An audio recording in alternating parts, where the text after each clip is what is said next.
كمي تمسيوز خبركم تعزبتين ربع وشات استدعوا زينا واشتهاجر وطان حيزنا قريبنا لنا كسابة في الصامي مكتالكم زعدم معراب زينا سامسون هايليه كاندي نتبتا زينا انهم لعلوهي حيل عمام مكل خال بدا كورونا فيروس حابريتا وصيوم اب جرمن زنبرو ايرتراويان لعل شمونتا ميتشح ايرو بيوم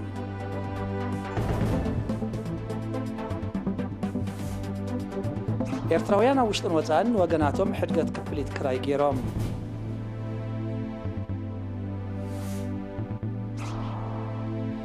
بدرجة عالم كوزر بكورونا فيروس استلخوا لعلي 6.4 مليون بزيحوم أحقراويان لقستن استتصقوم يمناويان زوعل أستاذ 1.4 بليون دولار حاجز كقبرات موازيان جرمن قبل علي أبال هاجرات أوروبا أو حبرت أميراتو نتصنحتنا من قصاص بالجدا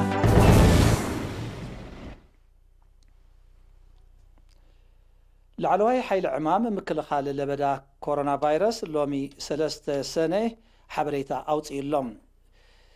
نزي السعب تصاب تدالي له شام تولده كأربعين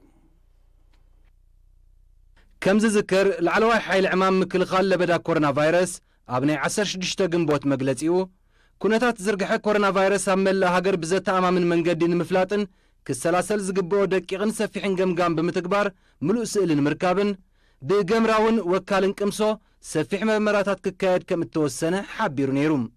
بز مسرت كم قدامي مدرخ أبستفل عليك هابيتات أسمرا بكوليج حكمنان سنة فلتت عنان هاجراو لابراتور تعنان ككايد زغني نكوفيد 19 زملكت مرمراتاتن مصنعتن تمالي كل التسنة تزازيم اللوم إذا عدمة صوتا بزح تغمتن كالي رقاحيتاتنا بقمت بمئتاو زد تودبه درجوز حلوه قمرا وقمسون مصنعتن كاب أفن سورنان بزو السد مرآياتات زمسرح كوينو 4650 سدرابيتات بحد وكيل زد تساتفو يوم وتسيت نايزي صوصي مرمراتاتن مصنعتن كمز السعب يوم 4650 شمونتن كاب تساتفتن ايت مصنعتي نتا كاب كوفيد 19 قوينم كركبو خلو حانتو قالن ستيتجن تسكاميت نايت فيروس مخانات ترغاغيصوم كم نبور صارحه مزاء التلخفت سب بغدتان تزوارن ركب صنحهم كلهم انت لا بعل بيت هزركبهم 10 سبات دحر موشابهم بعل بيتاون بتحمام كم التلخفه ترغاغيصلهم وصيت نايزي زاغيت زتخايد مصنعتي زتابع كوينو كونعنتن اواناونتن نايتهم كساب حجيب منغست إيرترا توسدو سفحتنا يمكل خال سقمتات زئمتن زرغاغصن يوم انتو خنا لبدا كوفيد 19 ناي ممكات قالسي غنا فلام مدرخ مهلاو كزنقع يقبان نزم الصعب مخنياتات زاغيت تسلاسيل زلو مرمراتات سفيح كوانتو خنم ابس مرات راي تحصريوم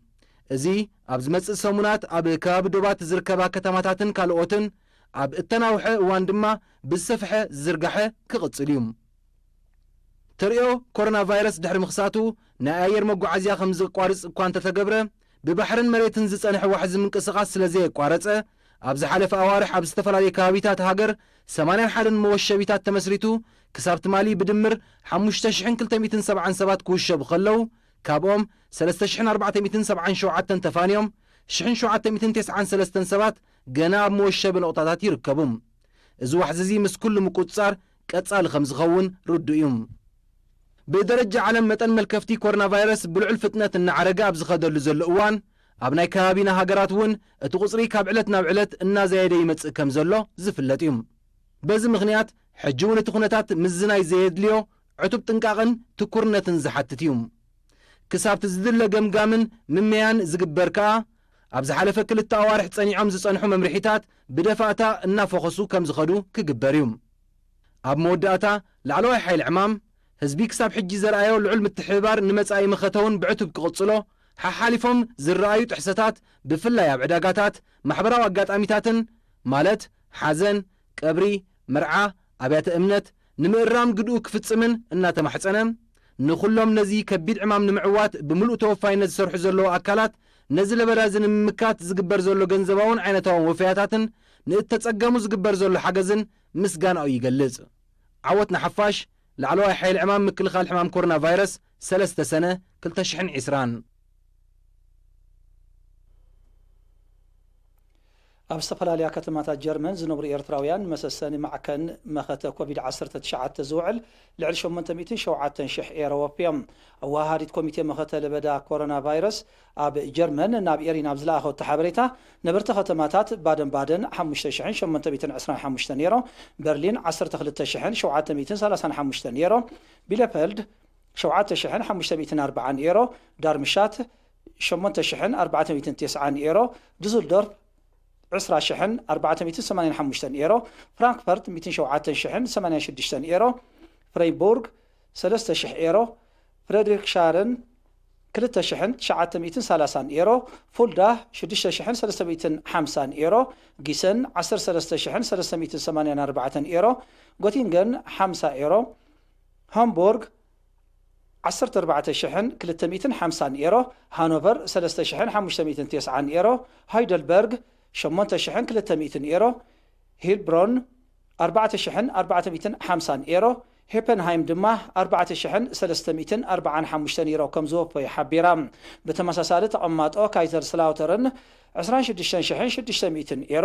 ካርልስሩህ 34,050 ኔሮ፣ ካስል 20,710 ኔሮ፣ ከለን 44,310 ኔሮ፣ ኮንስታንዝ 1,050 ኔሮ፣ ክሬፊልድ 1,830 ኔሮ፣ ክራይስ ኦፍንባኽ 12,100 ኔሮ፣ ሉምበርግ 150 ኔሮ፣ ሎራኽ 6,300 ኔሮ፣ ማይንዝ 1,280 ኔሮ፣ ማንሃይም 19,120 ኔሮ፣ ሚሚንገን 2,600 ኔሮ፣ ሙንሽንግላድባኽ 2,470 ኔሮ፣ ሞስባኽ 2,400 ኔሮ፣ ሙንሸን 39,315 ኔሮ፣ ኑረምበርግ 32,155 ኔሮ፣ ኦህሪንገን 200 ኔሮ፣ ፎርዝሃይም ድማ 5,040 ኔሮ ኣበርኪቶም ኣለዉ። ብዘይካዚ ነበርቲ ከተማታት ሮትሊንገን 11,910 ኔሮ፣ ሽባቢሽ ሆል 200 ኔሮ፣ ሲገን 3,000 ኔሮ፣ ሽቱትጋርት 141,650 ኔሮ፣ ቱቢንገን 21,095 ኔሮ፣ ኡልም 6,425 ኔሮ፣ ቬተራው 7,290 ኔሮ፣ ቪስባደን 850 ኔሮ፣ ፑበርታል 21,420 ኔሮ፣ ቪዚንገን 100 ኔሮ፣ ካልኦት ድማ 17,650 ናቕፋ ለጊሶም። ሃማዳይ ጨንፈር ጀርመን ኣቐዲሙ 100,000 ኔሮ ወፊዩ ምንባሩ ዝዝከር እዩ። ኣብ ዓባይ ብሪጣንያ፣ ስዑድያ፣ ባህሬን፣ ጀርመንን ኣሜሪካን ዝነብሩን ናብ ውሽጢ ሃገር ኣባይቲ ዝውንኑን ዜጋታት ንወገናቶም ሕድገት ክፍሊት ክራይ ከም ዝገበሩ ካብ ኤምባሲታት ኤርትራ ኣብተን ሃገራት ዝበፅሓና ሓበሬታ ነፂሮም። ንዝተወሃሃደ ጸብጻብ ሚካኤል ሓድጉ ከቕርቦ እዩ። ኣብ ዓባይ ብሪጣንያ፣ ስዑድያ፣ ባህሬን፣ ጀርመንን ኣሜሪካን ዝነብሩን ኣብ ውሽጢ ሃገር ኣባይቲ ዝውንኑ ዜጋታት ንወገናቶም ሕድገት ክፍሊት ክራይ ከም ዝገበሩ ካብ ኤምባሲታት ኤርትራ ኣብተን ሃገራት ዝበፅሓና ሓበሬታ የነፅርን። ኤምባሲ ኤርትራ ኣብ ዓባይ ብሪጣንያን ሰሜን ኣየርላንድ ናብ ዝሰደዶ ጸብጻብ ሳልሳይ ዙር ሕድገት ክራይ ኣባይቲ ወይዘሮ ኤልሳ ስቲፋኖስ ምስ ጓላ ሊሊ ገረዝጌር ኣብ ድባርዋ ዝርከብ ገዘን ሚኒስትሪ ጥዕና ንሓደ ዓመት ክጥቀመሉ፣ ወይዘሮ ኣልማዝ መንግስታ ምስ ኣቶ ጎይቶኦም ገብረ ሙሴ ኣብ ሰንበለ ንክልተ ስድራ ቤት ንዘይተወሰነ ግዜ፣ ወይዘሮ ምሕረት ዘረ ኣብ ኣስመራ ንዝርከብ ትካል እንዳ መሻጢት ሕማም ኮሮና ቫይረስ ክሳብ ዝጠፍእ፣ ኣቶ ያዕቆብ ኣራያ ኣብ ዝባን ስንቀይ ንሓንቲ ስድራ ናይ 2 ወርሒ፣ ወይዘሮ ኣረጋሽ ገብረ ማርያም ኣብ ቃሓውታ ንክልተ ስድራ ቤት ክሳብ ሕማም ኮሮና ዝጠፍእ፣ ወይዘሮ ኣከለ ኣርኣያ ኣብ ዓርሰ ክሌዛ ን6 ተኻሪቲ ን6 ወርሒ፣ ለተብርሃን ኣብርሃ ኣብ ተሰነይ ን3 ተኻሪቲ ነናይ 2 ወርሒ፣ መምህር ምሕረት ኣብ ገብረ መድህን ኣብ ኣባሻውል ንሓደ ናይ ትካል ገዝኦም ን2 ወርሒ፣ ስሙ ክጥቀስ ዘየደለየ ዜጋ ኣብ 4 ኣስመራ ን2 ስድራ ነናይ 2 ወርሒ፣ ወይዘሮ ዳሃብ ባህታ ኣብ ቃሓውታ ንሓንቲ ስድራ ናይ 1 ወርሒ፣ ስማ ክጥቀስ ዘየደለየ ተቐማጢት ምብራቕ ለንደን ኣብ ጎዳይፍ ንትካል ንዝተኻረ ናይ 2 ወርሒ፣ ኣቶ ኢሳቅ ኣለም ኣብ ማይ ወርቅን ዞባ ደቀ ምሓረ ን2 ስድራ ነናይ 3 ወርሒ፣ ኣቶ ክንፈ ሃይለ ምስ ወይዘሮ ሙሉ ተኽለ ድማ ኣብ ኣባሻውል ን2 ስድራ ነናይ 6 ወርሒ ካብ ክራይ ነጻ ኢሎሞም ኣለዉ። ብተመሳሳሊ ነባሪ ባሕሬን ኣቶ ተስፋይ ጋይም ኣብ ሰረጃቓ ን5 ስድራ ቤታት ነናይ 2 ወርሒ፣ ነባሪት ርያድ ወይዘሮ ሰዓዲ ዓብደላ ኣብ ኣኽርያ ቪያጅዳ ን3 ተኻሪቲ ክሳብ ኮሮና ካብ ሃገርና ዝጠፍእ፣ ነባሪ ርያድ ኣቶ ሚካኤል ተስፋፄን ኣብ ማይ ተመናይ ን4 ተኻሪቲ ነናይ 3 ወርሒ፣ ኣብ ከተማ ፍራንክፈርት ጀርመን እትቕመጥ ወይዘሮ ህድኣት ገብረስላሴ ድማ ኣብ ማይ ድማ ን10 ተኸሪቲ ነናይ 2 ወርሒ ሕድገት ገይሮምሎም ኣብ ምምሕዳርኑ ዞባ ቃሖታ ድማ ኣብ ሆላንድ እትቕመጥ ስድራ ቤት ነፍስሄር ተስፋይ ገረዝጌርን በዓልቲ ቤቱ ወይዘሮ ለቴሱስ መንግስቱን ን2 ተኻሪቲ ናይ 3 ወርሒ ኣቶ ዓብዱ መሐመድ ን6 ተኻሪቲ ን1 ወርሒ ተቐማጢ ጀዛን ስዑድያ ኣቶ መሐመድ ዓሊ መሐመድ ሽፋ ኣብ ቃሖታ ን3 ተኻሪቲ ኣብ ሰንዓፈ ን6 ተኻሪቲ ኣብ ዓዲ ቂሕ ድማ ን3 ተኻሪቲ ብጠቕላላ ን12 ተኻሪቲ ነናይ 1 ወርሒ ተቐማጢ ጀርመን ኣቶ ገብረ መስቀል ይሕደጎ ን3 ተኻሪቲ ናይ 3 ወርሒ ተቐማጢት ኣሜሪካ ወይዘሮ ሳሌም ሰሎሙን ኣብ ገዛእ ንዝነብሩ ተኻሪቲ ናይ 1 ወርሒ ተቐማጢ ኣሜሪካ ኣቶ ኢያሱ ኣብርሃ ድማ ብተመሳሳሊ ናይ 1 ወርሒ ሕድገት ገይሮም ኣለዉ ኣብ ውሽጢ ሃገርን ወፃእን ዝነብሩ ዜጋታት ማዕከን መኸተ ለበዳ ኮሮና ቫይረስ ንምስሳንን ጽጉማት ወገናት ንምሕጋዝን ጀመርዎ ወፍያታት ይቕጽል ኣሎም ብዛዕባ እዚ ንዝተወሃሃደ ዜናዊ ትሕዝቶ ገረ መስቀል ገረዝጊሄር بمسرت أبصاب منسر عنا أبلات مأكلاي بيت صحفة هزباو جنبار نديمقراطية فتحن كفلتاتون حمشت 280 حدن شحن 209 نقفة أبلات مأكلاي بيت صحفة كتباوي قديات هزباو جنبار نديمقراطية فتحن 93 شحن 684 نقفة أبلات تكال موجان نبرت هزباو جنبار نديمقراطية فتحن 9 شحن 730 نقفة أبلات تكال مترناف نبرت هزباو جنبار نديمقراطية فتحن 8530 حدا نقفة أبلات بيت صحفة هزباو جنبار نديمقراطية فتحن زوبا دوب 239 790 حدا نقفة أبلات بيت صحفة هزباو جنبار نديمقراطية فتحن زوبا عنصبا 221 930 حدا نقفة أبلات بيت صحفة هزباو جنبار نديمقراطية فتحن زوبا سميناو كح بحري 221 380 حدا نقفة أبلات بيت صحفة هزباو جنبار نديمقراطية فتحن زوبا قاش باركا 216 733 نقفة أبلات بيت صحفة هزباو جنبار نديمقراطية فتحن زوبا دوباو كح بحري 33 390 حدا نقفة أبلات بيت صحفة هزباو جنبار نديمقراطية فتحن زوبا وصاي 23 555 نقفة أبلات بيت مشطة مصحفتي أوغت 10 نقفة أبلات من محضار إكسبو 7 حدن شحن 330 حدا نقفة أبلات تكال أوديو فيجوال إيرترا دما 10 شحن 100 نقفة نمسسن معكن مكل خال كورونا فيروس أبركيتهم بزي كازي استاف سرحتين ممهرانن بيت تمرتي ايروري 7 نقفة من محضار كبابي قرع 24 نقفة من محضار كبابي سسح 10 نقفة محبر متحقال سمينا وماي تمناي 5 نقفة بحتى وتكال جي تي 5 نقفة دهلاك ناي الكتريك اقحط مشاتي 500 نقفة مصواع ناي الكتريك اقحط مشاتي 500 نقفة سلسته والقسقاتات دما بدمر 5340 نقفة وفيهم اذا كم زيلن كلو نبرتي كورباريان وزبا دقم حرس تواصي غنزبن هالختن نصقمات وغنات كم مقارحن كلو نبرتي من محضار كبابي ماكل كتما دقم حردما بوجله تطرنيفهم نزلنا بي زختمات ناي كدانن كال هالختن حاجز غيرام بتمسسالي هاجراو محبر حربن تسون كلان كوينات إيرترا أبنو الزبا دقم حرن زركبو 7 أبالاتو إخلي كال أهلختن ترغن زبن بحجز عديلو زي خبركم تعزبتنا زينا وشتا هاجرا استزازيم الله زقصل زينا هاجرات وصايو سنة نحن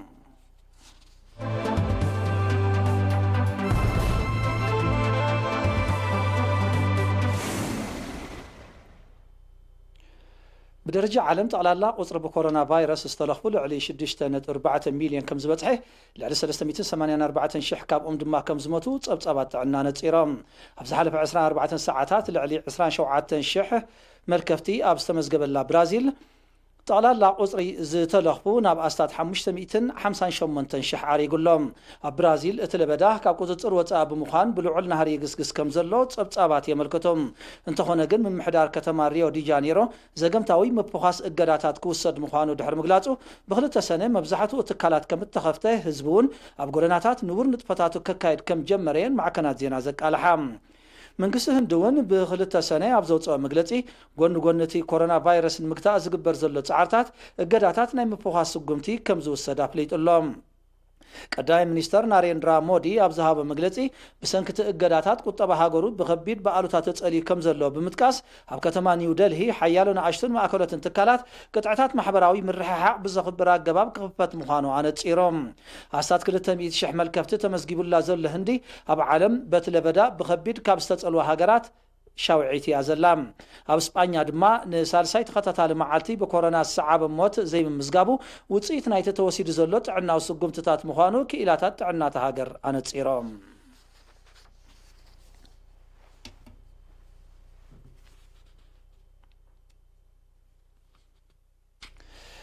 ኣህጉራውያን ለገስቲ ብሰንኪ ወተሃደራውን ጸጥታውን ቅልውላው ንዝተጸገሙ የመናውያን ዝውዕል ኣስታት 1.4 ቢልዮን ዶላር ሓገዝ ክገብራ ምዃነን ገሊፀን ይኹን እምበር እቲ ገንዘብ ውድብ ሕብራት ሃገራት ክልገስ ጻውዒት ካብ ዘቕረበሉ መጠን ብኣስታት 1 ቢልዮን ዶላር ዝወሓደ ብምዃኑ ነቲ ጸገም ንምቅላል ኣኻል ከም ዘይኮነ ይእመት ሕብራት ሃገራት ኣብዚ ዓመት እዚ ንየመናውያን ዝውዕል 2.4 ቢልዮን ዶላር ከም ዘድሊ ኣቐዲሙ ምግላጹ ይዝከር ብሪጣንያ 201 ሚልዮን ዶላር ጀርመን ድማ 140 ሚልዮን ዶላር ከም ዝሕግዝ ኣፍሊጠን ኣለዋ በቲ ኣብ የመን ተፈጢሩ ዘሎ ቅልውላው ዋስታት 80 ሚእታዊት ካብ ህዝቢ ሃገር ተጸባይ ረድኤት ኮይኑ ከም ዘሎ ጸብጻባት ሕብራት ሃገራት ይገልጹ ዝሓለፈ ዓመት በቲ ቅልውላው ንዝተጸገሙ ዜጋታት ሃገር ዝውዕል 2.6 ቢልዮን ዶላር ሓገዝ ከም እተገብረ ይሕበር ንተመዛበልቲ የመን ንምሕጋዝ ዓመታዊ ዝእቶ መብጻዕታት ብኸፊል ጥራይ ክትግበር ምጽንሑ ጸብጻባት ይገልጹ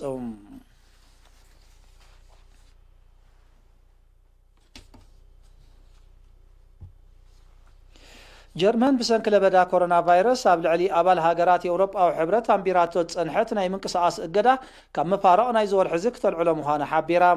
እቲ ስጉምቲ ካብ ኤውሮጳዊ ሕብረት ንዝወፀት ብሪጣንያ ከምኡውን ኣይስላንድ ኖርዌይን ስዊዘርላንድን እውን ከም ዘጠቓልል ሚኒስትሪ ጉዳያት ወፃኢ ጀርመን ኣፍሊጡሎም እቲ ካብ 15 ሰነ ዝትግበር ውሳነ ኣባል ሃገራት ኤውሮጳዊ ሕብረት ብሰንኪ እቲ ሕማም ኣቋሪፀንኦ ዝጸንሓ ቁጠባዊ ንጥፈታት ንምጅማር ዘእንፍት ምዃኑ ይግለጽ ጀርመን ብለበዳ ኮሮና ቫይረስ ብብዝሒ ካብ ዝተለኽፋ ሃገራት ኤውሮጳ እኳ እንተኾነት ብተዛማዲ ውሕድ ቁፅሪ ሞት ዝተረኣየላ ምዃና ግን ይሕበር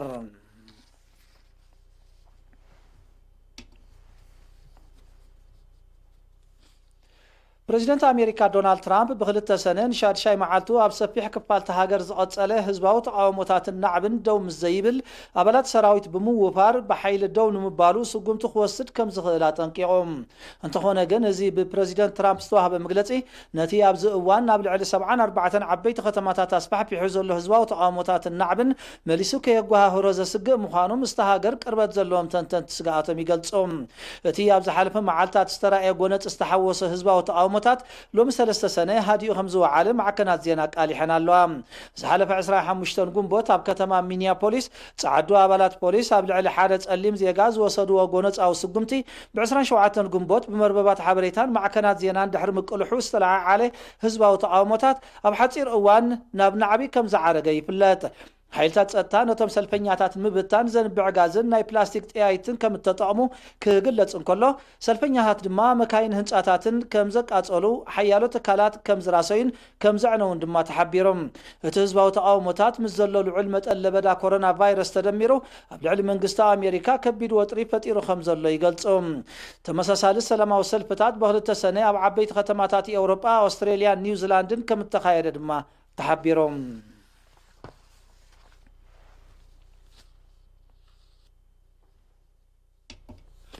ኣብ ማዕሙቕ ባሕሪ ዓረብ ዝተፈጥረ ህወብላዊ ማዕበል ሎሚ 3 ሰነ ምዕራባዊ ወሰናስን ህንዲ ክበጽሕ ምዃኑ ዝእምት ትንቢት ኩነታት ኣየር ብምህላው ሰብኣዊ ጉድኣትን ንዋታዊ ዕንወትን ከየኸትል ተሰጊዮም እቲ ልዕሊ 110 ኪሎ ሜትር ኣብ ሰዓት ብዝሕንበብ ንፋስ ዝተሰነየ ህወብላዊ ማዕበል ዘውርደ ዕንወት ንምጉዳል ኣብቲ ኣፋፍ ከባቢታት ዝርከቡ ዜጋታት ናብ ውሕስ ቦታታት ከም ዝግዕዙ ከም እተገብረ ሓያሎ ናይ ቅድመ ምድላዋት ንጥፈታት ድማ ከም እተሰላሰለ ሰብ መዚ ሲቪላዊ ድሕነት ህንዲ ፍሊጦም ኣብ ምዕራባዊ ወሰናስ ህንዲ እትርከብ ከተማ ሙምባይ በቲ ባህርያዊ ሓደጋ ብቐዳምነት በኣሉታ ካብ ዝጽለዋ ክትከውን ከም እትኽእል ይዝሕበር ኣብ ህንድን ባንግላዴሽን ካብ ወርሒ ሚያዝያ ክሳብ ወርሒ ታሕሳስ ብዝኽሰት ሓደጋታት ህወብላዊ ማዕበላትን ብርቱዕ ዝናብን ብኣማይት ዝቁፀር ሰባት ከም ዝሞቱ ጸብጻባት ይጠቕሶም ኣብ ዝሓለፈ ወርሒ ጉንቦት ልዕሊ 170 ኪሎ ሜትር ኣብ ሰዓት ብዝሕንበብ ንፋስ ዝተሰነየ ህወብላዊ ማዕበል ኣንፉን ኣብ ወሽመጥ ቤንጋል ህይወት ልዕሊ 100 ሰባት ከም ዝቐዘፈ ልዕሊ 13 ቢልዮን ዶላር ዝግመት ዕንወት ድማ ኣብ ትሕቲ ቅርጽን ሕርሻዊ መሬትን ከም ዘውረደ ይዝከር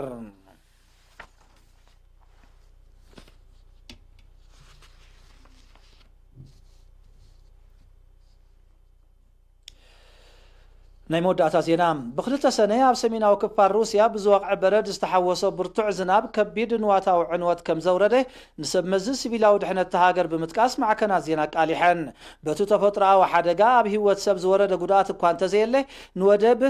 ሙርማንከስ ምስ ሰፊሕ ክፋል ሩስያ ዝራኽብ ዓብ ድልድል ከም ዝፈረሰ ግና ተገሊጾም ብሰንኪቲ ትሕቲ ቅርጻዊ ዕንወት በቲ ድልድል ዝካየድ ዝነበረ ማሕበራዊ ቁጠባዊ ንጥፈታት ከም ተቋረፀ ተፈሊጦም ሰብ መዚ መጓዓዝያ ሩስያ ነቲ ሓደ ካብ ቀንዲ መስመራት ቁጠባዊ ንጥፈታት ሩስያ ዝኾነ ድልድል ዝትክእ ሓድሽ ህንፀት ክጅመር ምዃኑ ሓቢሮም